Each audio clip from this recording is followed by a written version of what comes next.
UP board 2025 के लिए जो मॉडल पेपर आ गया है आपका सभी का, यूपी बोर्ड 2025 का जो इम्पोर्टेंट मॉडल पेपर है हिंदी का, वो आपके लिए आ गया है। इसलिए इसी पेपर को आप तैयार करके 100 में 100 आप प्राप्त कर सकते हैं यूपी बोर्ड। तो आप हमारे चैनल पर बने रहिए, और अगर शुरू से लेकर आखिरी तक वीडियो देखते हैं तो आपका 100 में 100 नंबर आपका फिक्स हो जाएगा। उसमें आपको कोई कार्ड नहीं पाएगा, क्योंकि इसी प्रकार पूरा मॉडल पेपर आपका आने वाला है। ये सभी क्वेश्चन आप तैयार कर लीजिएगा, हम सब क्वेश्चन आपको सॉल्व करा दिए हैं। ठीक है, तो आइए देखते हैं। 100 नंबर का है आपका यहाँ पर 3 घंटे 15 मिनट आपका शेष टाइम है। सामान्य हिंदी कक्षा 12 के लिए सामान्य हिंदी है, और 15 मिनट शुरू के पढ़ने के लिए होता है, और इसमें 2 खंड में होता है प्रश्न, खंड का और खंड का। तो आइए देखते हैं, पहला खंड का में है हमारा 10 क्वेश्चन है, एक एक नंबर वाला। तो इसको आइए सॉल्व करते हैं। तो देखते हैं किस तरह हमारा ये सॉल्व होता है। तो आइए देखते हैं। शिक्षा का उद्देश्य निबंध के लेखक कौन है? तो शिक्षा के उद्देश्य के निबंध के लेखक डॉक्टर संपूर्णनंदन सिंह है। कौन है? डॉक्टर संपूर्णनंदन सिंह। कौन है? डॉक्टर संपूर्णनंदन सिंह। आप इसी को तैयार करते रहिए, क्योंकि आप यूपी बोर्ड 2025 में अच्छे मार्क लाने के लिए बने रहिए। शुरू से आखिरी तक पूरा वीडियो देखना, वरना आपका एक एक नंबर छूट जाएगा। तो आप फिर दूसरा हमारा क्वेश्चन है, लल्लू लाल की रचना है। लल्लू लाल की रचना जो है वो कौन सी है? तो लल्लू लाल की रचना जो है वो किसकी है? तो लल्लू लाल की रचना जो है वो सुख सागर है, प्रेम सागर है, या परीक्षा गुरु है, या रानी केतकी के लेखक? तो यहाँ पर है हमारा प्रेम सागर जो है वो लल्लू लाल की रचना है। लल्लू लाल की रचना कौन सी है? प्रेम सागर है। फिर हमारा अगला क्वेश्चन है पर्दा कहानी। पर्दा कहानी जो है उसके लेखक कौन है? तो पर्दा कहानी हमारा मोस्ट इंपॉर्टेंट क्वेश्चन है, इसलिए आप तैयार रखिएगा। एक एक नंबर का क्वेश्चन है, 5 गद्य के रहेंगे और 5 पद्य के रहेंगे, इसलिए आप तैयार कर ले। पर्दा कहानी जो है उसके लेखक कौन है? तो उसके लेखक प्रेमचंद जी है? नहीं है। ये जयशंकर प्रसाद जी है? नहीं है। अमरकांत जी है? नहीं है। तो यशपाल जी कौन है? यशपाल जो पर्दा कहानी के लेखक हैं। फिर अगला क्वेश्चन है हमारा, घा वाला क्वेश्चन है, आवारा मसीहा के रचनाकार कौन है? आवारा मसीहा विष्णु प्रभाकर जी हैं। कौन है? आवारा मसीहा के विष्णु प्रभाकर जी हैं। ये हमेशा हर बार पेपर में आता रहता है आवारा मसीहा। हमने हर सेट तैयार करवाए हैं, एक एक नंबर वाला आप पिछले वीडियो में देख सकते हैं। फिर अगला क्वेश्चन है हमारा, बाण भट्ट की आत्मकथा के लेखक कौन है? तो बाण भट्ट की आत्मकथा के लेखक कौन है? महावीर प्रसाद द्विवेदी जी हैं? नहीं है। सरदार पूर्ण सिंह है? नहीं है। वासुदेव सरला अग्रवाल है? नहीं है। हजारी प्रसाद जी हैं? हाँ, हजारी प्रसाद जी कौन है? बाण भट्ट के आत्मकथा के लेखक हैं। फिर अगला क्वेश्चन है हमारा, कामायनी रचना जो है किस युग की रचना है? तो कामायनी जो थी वो जयशंकर प्रसाद द्वारा लिखी गई थी, और जयशंकर प्रसाद छायावादी के कवि थे, इसलिए यह किस युग में लिखी गई है, रचना की गई है? छायावादी युग में। द्विवेदी युग नहीं होगा, भारत तेंदु युग भी नहीं होगा, प्रागैतिक युग भी नहीं होगा। तो छायावादी युग पे आप लोग टिक लगा दिए। फिर अगला क्वेश्चन है हमारा, निम्नलिखित कवियों में से कौन से प्रागैतिक युग के कवि हैं? तो निम्नलिखित कवि जो हैं उनमें से प्रागैतिक युग के कवि कौन है? तो प्रागैतिक युग के जो हैं हमारे रामधारी सिंह दिनकर जी प्रागैतिक युग के कवि हैं। फिर अगला क्वेश्चन है, तार सप्तक का प्रकाशन कब हुआ था? तार सप्तक का प्रकाशन कब हुआ था? तो तार सप्तक का प्रकाशन हुआ था 1943 ईस्वी में। कि कब हुआ था? 1943 ईस्वी में हुआ था, और सच्चिदानंद हीरानंद वाससेन द्वारा हुआ था। ठीक है, अगला क्वेश्चन देखते हैं। हमारा अगला क्वेश्चन है, द्विवेदी युग की रचना नहीं है। तो द्विवेदी युग की रचना कौन सी नहीं है हमारे? देखते हैं आइए। द्विवेदी की रचना प्रिय प्रवास भी है, क्योंकि द्विवेदी युग के लेखक ने किया है। साकेत भी द्विवेदी युग का है। भारत भारती भी द्विवेदी युग का। कामायनी अभी बताएं इसी क्वेश्चन में कि जयशंकर प्रसाद द्वारा लिखित है, और ये छायावादी युग में किया गया है, इसलिए कामायनी सही हो जाएगा। फिर अगला क्वेश्चन है हमारा, डा नंबर क्वेश्चन है, अष्टछाप के कवियों का संबंध किस काल से है? मतलब भक्ति काल से है, मतलब किससे है? तो आइए देखते हैं इसका। तो अष्टछाप के कवि हैं, अष्टछाप के, तो उनका संबंध जो है भक्ति काल से, वो किस भक्ति काल से है? तो आइए देखते हैं। राम भक्ति शाखा नहीं, गलत है, राम भक्ति शाखा से नहीं जुड़ा है। फिर ये है ज्ञान श्रेय शाखा से, ज्ञान श्रेय शाखा से भी नहीं जुड़ा हुआ है। प्रेम श्रेय शाखा नहीं जुड़ा हुआ है। अगला है हमारा कृष्ण भक्ति शाखा। हाँ, कृष्ण भक्ति शाखा से हमारा जुड़ा हुआ है, अष्टछाप के कवियों का संबंध है। फिर अगला क्वेश्चन हमारा दिए गए गद्यांश पर आधारित प्रश्नों का उत्तर देना है। दिए गए गद्यांश पर आधारित प्रश्नों के उत्तर देना है, जो 2-2 नंबर के 5 क्वेश्चन संदर्भ, व्याख्या और रेखांकित अंश की व्याख्या और धरती माता वसुंधरा और पृथ्वी देह किसने सजाया, भावार्थिक अद्भुत करना है। मतलब अथवा लगकर 2 क्वेश्चन है, इसमें से किसी एक को करना है, लेकिन अगर आप दोनों पहचानते हैं तो जो आसान होगा वही करना है। तो आइए देखते हैं ये किसका है। धरती माता अपने कोख में अमूल्य निधियों को वसुंधरा कहलाती है। ठीक है, तो ये हमारा धरती माता जो है आ गया है। इसका पहचान सबसे आसान है। पहचान अगर आप कर लेते हैं तो ये आपको पता चल जाएगा। तो ये चैप्टर किसका है, वासुदेव सरल अग्रवाल जी का। किसका है, वासुदेव सरल अग्रवाल जी का। सरल अग्रवाल जी का है ये चैप्टर, तो इसको आप तैयार कर लीजिएगा। वासुदेव सरल अग्रवाल जी का है ये चैप्टर। तो इसी प्रकार आप लिखना है, गद्यांश का संदर्भ लिख देना है, और धरती माता वसुंधरा कहलाती है क्योंकि वो धरती कोख में निधियों को भरी लेती है। फिर अगला क्वेश्चन रेखांकित अंश की व्याख्या कर, जहां से आपका रेखांकित किया गया है वहां से इसकी व्याख्या कर देनी है। पृथ्वी जहां से स्टार्ट किया गया होगा वहां से इसका आंसर देखकर लिख देना है, और इसी प्रकार इसका भी देखकर लिख देना है। अगर आप ये नहीं, पहला वाला नहीं कर पाते हैं, हम पहचान सभी का चैप्टर का बता रखे हैं, गद्यांश पद्यांश संस्कृत गद्यांश पद्यांश का, तो आप डिस्क्रिप्शन लिंक में इसका वीडियो हम दे देंगे, आप लोग तैयार कर लीजिएगा। फिर अगला है हमारा अथवा लगकर दिया गया है, लेकिन आप दोनों हल कर लीजिए क्योंकि हो सकता है एक ना आए तो दूसरा आ जाए। तो अथवा में है हमारा, दोनों में से कोई एक लिखना है। 10 नंबर का है अशोक का फूल।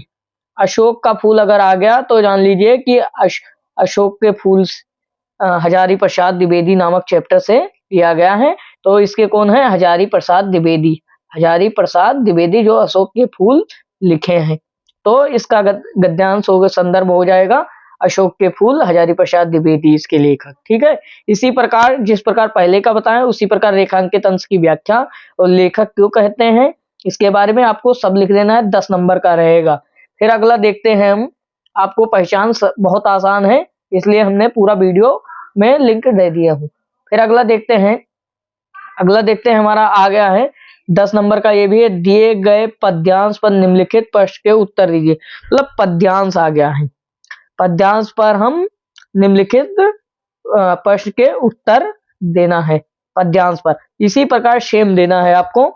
तो आइए देखते हैं, ये स्टोरी होती है शॉर्ट स्टोरी, इसमें से आपको ढूंढकर देना है आंसर। तो आइए देखते हैं कि किस प्रकार हमारा ये बन रहा है, किस तरह पहचान किए जा सकते हैं और किस प्रकार पेपर में आएगा। पेपर में तो इसी प्रकार आएगा, लेकिन आप पहचानना जरूरी है। तो आइए देखते हैं, दुर्बलता की चिन्ह विशेष शपथ है। जो दुर्बल होते हैं दुर्बलता की चिन्ह विशेष शपथ है। तो आइए देखते हैं, इसी में आओ जन कौन सा पथ है, यदि पथ भारत से हो स्वयं पुत्र भी खो मत रोको। ये केकई अनुताप, केकई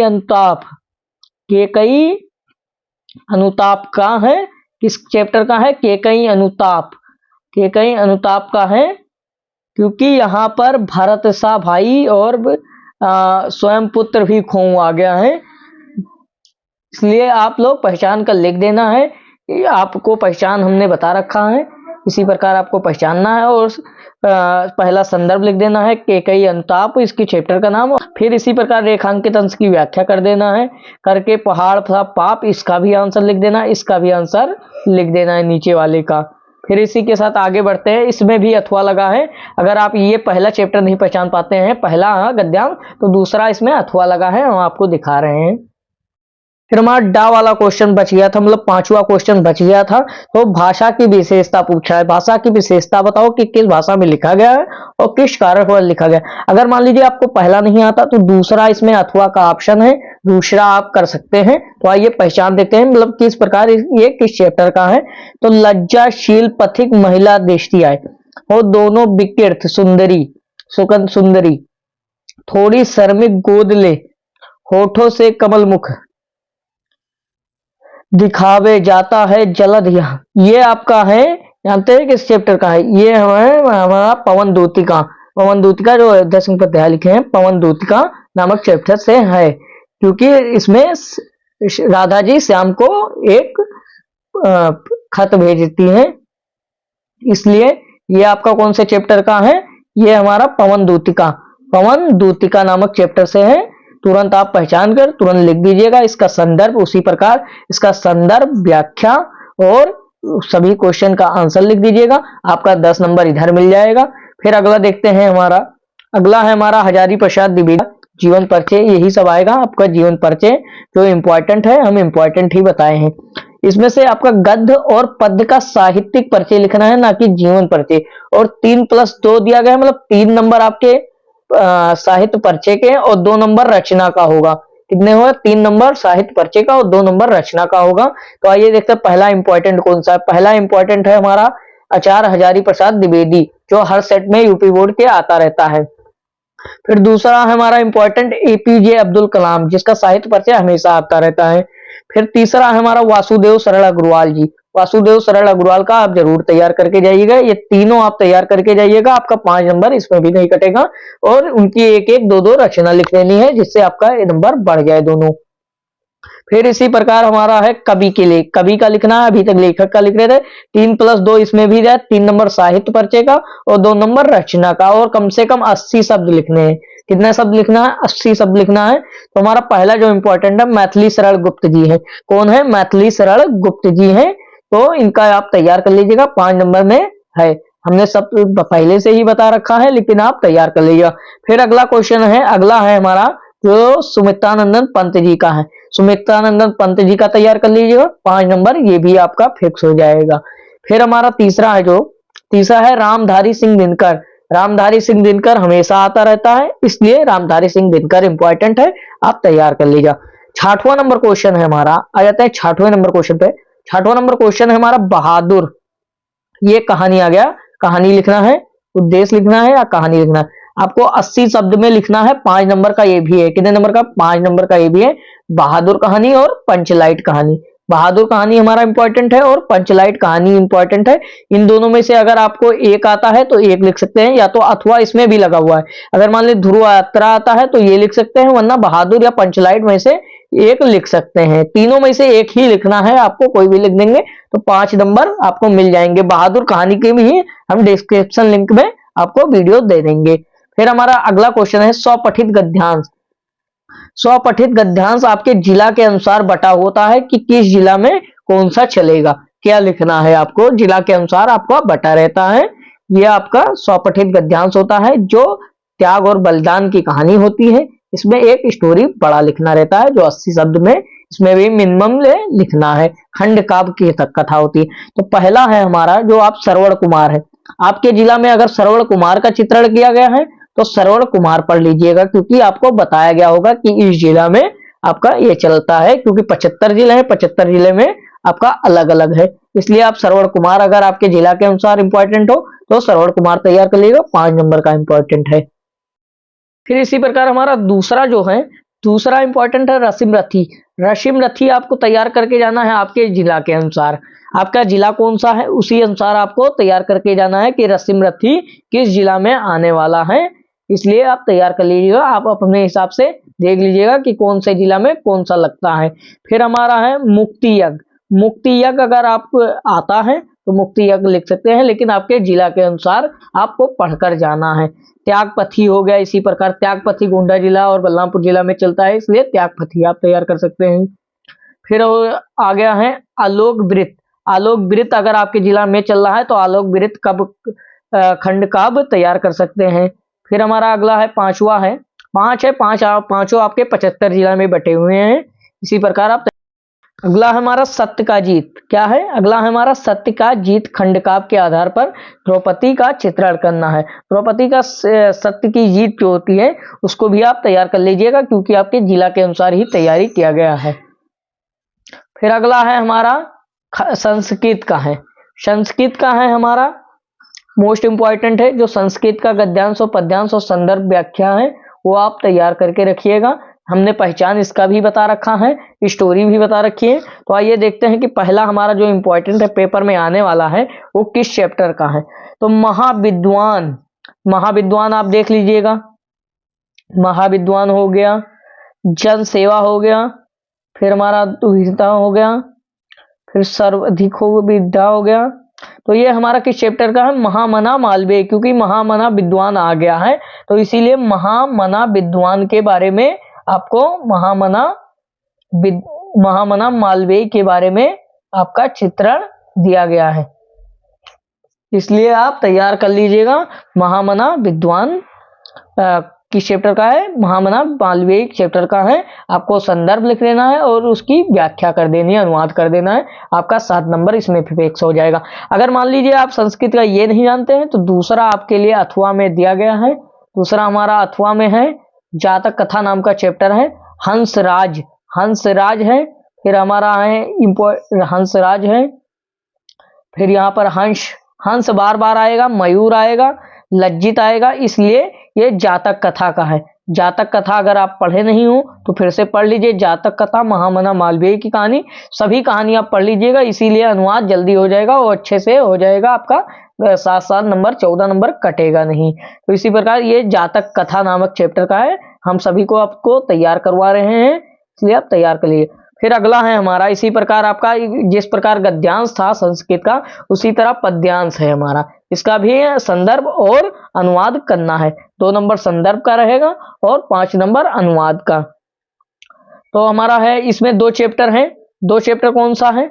2 चैप्टर, एक हमारा जातक कथा है, इसमें संस्कृत के पद्यांश में जो है जातक कथा है, और दूसरा चैप्टर है सुभाषित रत्नानी। तो पहला चैप्टर में उल्लू आएगा और क्रोध आएगा, ना मोर रोचते, तो ये सब अगर आएगा तो ये समझ लीजिए किसका है? जातक कथा। तो पहला हमारा जातक कथा आने वाला है और दूसरा ये हमारा सुभाषित रत्नानी नामक चैप्टर का है। इसी प्रकार आप तैयार कर लीजिएगा। फिर अगला क्वेश्चन है हमारा 9 नंबर क्वेश्चन है। 9 नंबर जो क्वेश्चन है हमारा मोस्ट इंपॉर्टेंट क्वेश्चन है। इसका मुहावरे और इसका अर्थ लिखना है। जो किसी एक ही का लिखना है, लेकिन एक मुहावरे का अर्थ लिखना है और दूसरा उसका वाक्य प्रयोग करना है। तलवार की धार पर चलना, तलवार की धार पर अगर आपको आता है मुहावरे, अगर आप पढ़े हैं तो तलवार की धार पर चलना, इसका एक तरफ अर्थ लिखना है, दूसरे तरफ इसकी वाक्य प्रयोग कर देना है। फिर हमारा दूसरा है इंपॉर्टेंट, जो टका सा जवाब देना, मतलब कम जवाब देना, इसका वाक्य प्रयोग और अर्थ लिख देना है आपको। दाल में काला होना, दाल में काला होना भी पेपर में अधिक बार आता है, इसलिए हम नया मॉडल पेपर 2025 का लॉन्च किए हैं, इसलिए आप तैयार कर लीजिएगा। दाल में काला होना, इसका एक तरफ अर्थ लिखना है, दूसरा तरफ इसका अर्थ प्रयोग लिखना है, क्योंकि ये 2 नंबर का है। कितने नंबर का है? 2 नंबर का। एक नंबर अर्थ का देगा और दूसरा अर्थ प्रयोग का देगा। फिर अगला देखते हैं। फिर हमारा आने वाला है 10 नंबर का अपठित गद्यांश, जो 5 नंबर का रहेगा, इसमें भी अथवा लगा रहेगा। 10 नंबर क्वेश्चन पे हमारा अपठित गद्यांश, जिसमें को आपको स्टोरी पढ़कर इसका 3 क्वेश्चन का जवाब देना है। तो नीचे वाला 2 नंबर का रहेगा और 1 नंबर का रहेगा। तो आपको सिर्फ इस स्टोरी को नॉर्मली पढ़ना है और इसका आंसर आपको अपने मन से लिख देना है, लेकिन इसी स्टोरी में से लिखना है। इसमें भी अगर आप पहली स्टोरी नहीं समझ में आ रही है तो इसमें भी आपका अथवा का ऑप्शन है। अगर आप पहली स्टोरी नहीं समझ पा रहे हैं तो दूसरा अथवा का ऑप्शन से आप दूसरी स्टोरी पढ़कर आपको आंसर दे सकते हैं। यहाँ पर 5 नंबर का है, क्योंकि ये सब आपका छूटना नहीं चाहिए। एक नंबर से आपका पूरा 100 नंबर मिल जाएगा। फिर हमारा 11 नंबर क्वेश्चन है, इसी प्रकार देखिए। 11 नंबर क्वेश्चन है शब्द युग्म का चयन करना है। जो शब्द युग्म है उसका चयन करना है कि उसका सही अर्थ क्या है। तो आइए देखते हैं। जैसे हो गया, इंपॉर्टेंट है हमारा वस्त्र, वस्न और व्यसन। वस्न मतलब क्या होता है और व्यसन मतलब क्या होता है? तो वस्न मतलब होता है हमारा वस्त्र और व्यसन मतलब होता है आदत। तो इसलिए आप ये तैयार कर लीजिएगा, मोस्ट इंपॉर्टेंट क्वेश्चन है। फिर अगला क्वेश्चन है अंबुज। अगला क्वेश्चन है अंबुज और अंबुद। अंबुज मतलब होता है जन्म लेने वाला और अंबुद मतलब होता है देने वाला। तो अंबुज का अर्थ होता है हमारा, अंबुज का पहला है हमारा अंबुज, तो अंबुज का अर्थ है हमारा कमल, क्योंकि जन्म लेने वाला कमल है और देने वाला बादल है, मतलब जल को देने वाला बादल है हमारा। इसी प्रकार अगला है हमारा। फिर हमारा अगला क्वेश्चन है जो हमारा खा वाला है। खा वाले में से किसी एक का 2 अर्थ लिखना है। 2 नंबर का है, क्योंकि किसी एक ही का 2 अर्थ लिखना है। अंबर का आप लिख सकते हैं, पट का लिख सकते हैं, विधि का लिख सकते हैं, नाग का लिख सकते हैं। अंबर का क्या होता है आप पढ़ लीजिएगा हमारे पिछले वीडियो में से। और फिर पट का क्या होता है, ये सभी हमने सॉल्व करा रखे हैं, वीडियो में से पढ़ लीजिएगा या आप विद्या क्वेश्चन बैंक से भी पढ़ सकते हैं। फिर इसी प्रकार अगला क्वेश्चन है हमारा, निम्नलिखित वाक्यांश के लिए एक शब्द चयन करना है। मतलब वाक्यांश के लिए कोई बड़ा शब्द है, उसके लिए छोटा शब्द आपको चयन करना है। तो आइए देखते हैं, जो आंखों के सामने हो, जो आंखों के सामने हो उसको क्या कहते हैं? नेत्र सम्मुख, प्रत्यक्ष, आंखों के आगे और प्रत्यक्ष आंख। तो क्या होगा? प्रत्यक्ष होगा हमारा। फिर अगला है हमारा इसी प्रकार, जानने की इच्छा रखने वाला क्या कहलाता है? जानने की इच्छा रखने वाला क्या कहलाता है? जानकार, ज्ञानी, जिज्ञासु, बुद्धिमान। तो आपका क्या होगा? जिज्ञासु जो हो वो जानने की इच्छा रखता है, जिज्ञासु होता है।